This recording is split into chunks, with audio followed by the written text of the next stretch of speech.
तो जीवन में एक चीज आप ध्यान रखो,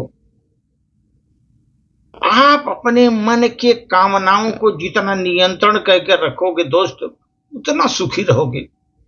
कामनाओं पर कंट्रोल करो, क्योंकि इच्छाएं तो अनंत हैं, बढ़ती जाएगी बढ़ती जाएगी। इसीलिए दोस्त, जीवन में कभी भी अपने कामनाओं को, मन को, इच्छाओं को कंट्रोल रखो। इसलिए जो शिथिल और अधूरी कामनाएं हैं मानव के जीवन में, वही एक अशांति का कारण बनती हैं। शिथिल और अधूरी जो कामनाएं हैं मानव के जीवन में, अशांति का कारण वही बनती हैं। जो शिथिल काम वाला व्यक्ति है, थोड़ा सा प्रयत्न करके बड़ी उपलब्धि चाहने लगता है, बड़ी उपलब्धि चाहने लगता है। थोड़ा सा कर्म करेगा। जो शिथिल कामना वाला व्यक्ति है, एकदम गिरा हुआ है, माने कि कमजोर टाइप का व्यक्ति है, वो थोड़ा सा प्रयत्न करेगा, सोचेगा हमको बड़ी सी बड़ी उपलब्धि मिले, जबकि उसको पा नहीं सकता। थोड़ा मेहनत करने के बाद आप उपलब्धि कैसे मिलेगी? उसमें तो महान मेहनत करना पड़ता है। तो समाज व परिस्थितियों को दोष दे करके जीवन भर असफलता के साथ बंधा रहता है। कभी समाज को दोष देगा, जीवन भर परिस्थितियों को दोष देगा, ग्रह नक्षत्रों को दोष देगा, समाज को दोष देगा। असफलताओं में जीवन भर वो बंधा रहता है, क्योंकि वो व्यक्ति जो है शिथिल कामना वाला व्यक्ति है। उसका कामना महत्वपूर्ण नहीं है, ऊंची कामनाओं के साथ वो नहीं है। इसलिए दोस्त, इसलिए कामनाओं पर नियंत्रण रखना जरूरी है। एक है दूसरा व्यक्ति स्थिति से परे है। कामनाएं करना स्वयं को एक बड़ा दंड देने के समान है। कामनाएं करना अपने को एक बड़ा दंड देने के समान है। ये सिद्धांत है दोस्त।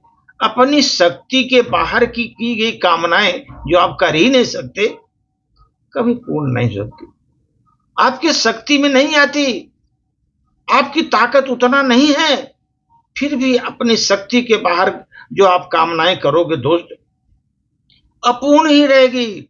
और जो अपूर्ण रहेगी ना, वो हृदय में कांटे की तरह चुभेगी आपको, क्योंकि वो कामनाएं आपके अंदर चुभ रही है कांटे की तरह।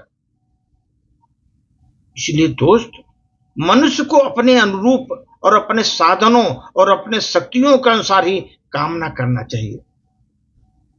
अपने साधनों के अनुसार, अपने शक्ति के अनुसार मनुष्य को कामना करना चाहिए। पूरे पुरुषार्थ के साथ उसे लगा भी देना चाहिए। पुरुषार्थ पूरा लगाइए उस पर। इस प्रकार के सिद्धि के बाद मानव दूसरी सिद्धि के लिए पूर्व सिद्धि की उपलब्धियों का समावेश कर देता है और आगे प्रयत्न करते रहना चाहिए दोस्त। एक में सफलता मिली, दूसरे के लिए ट्राई करता है लोग। इसलिए दोस्त दूसरे को भी ट्राई करता है, दूसरी सफलता मिल जाती है उसको। निसंदेह है दोस्त, मनुष्य का स्वभाव ही नहीं, आवश्यकता भी है, किंतु इसका नियंत्रण दृढ़ और प्रयत्न पूर्व होना वांछनीय है। आपका नियंत्रण होना चाहिए कामनाओं पर, तभी ये जीवन की पूर्ति के साथ साथ सुख शांति का अनुभव होगा आपको। अन्यथा अनियंत्रित जो कामनाएं होगी, अनुपयुक्त कामनाओं से बड़ा शत्रु मानव जीवन में सुख शांति के लिए छोड़ देता है वो, और दूसरा कुछ नहीं। वो सुख शांति उसकी मिट जाती है। वो बड़ी बड़ी कामनाएं करता है और कामनाओं को पूर्ण नहीं कर पाता, और सुख शांति के लिए और कुछ नहीं। इसलिए जो अनुपयुक्त कामनाओं को छोड़ देना चाहिए, वो हमारे बड़े शत्रु हैं जीवन के। वो हमारे जीवन के शत्रु हैं। उन कामनाओं को छोड़ देना चाहिए, तभी आप सुख शांति से रह सकते हैं दोस्त।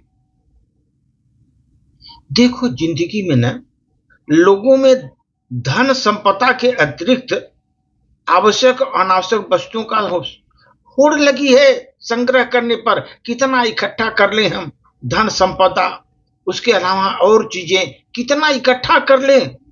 अनावश्यक वस्तुओं को एक भंडार लगाने की होड़ लगी हुई है दोस्त। यह होड़ प्रत्येक वर्ग में है, ऐसा नहीं, हर आदमी में है। जिसके पास अपार धन है वह भी, जिसके पास कम है वह भी संग्रह में लगे हुए हैं, संग्रह में लगे हुए हैं। इसके बावजूद दोस्त लोग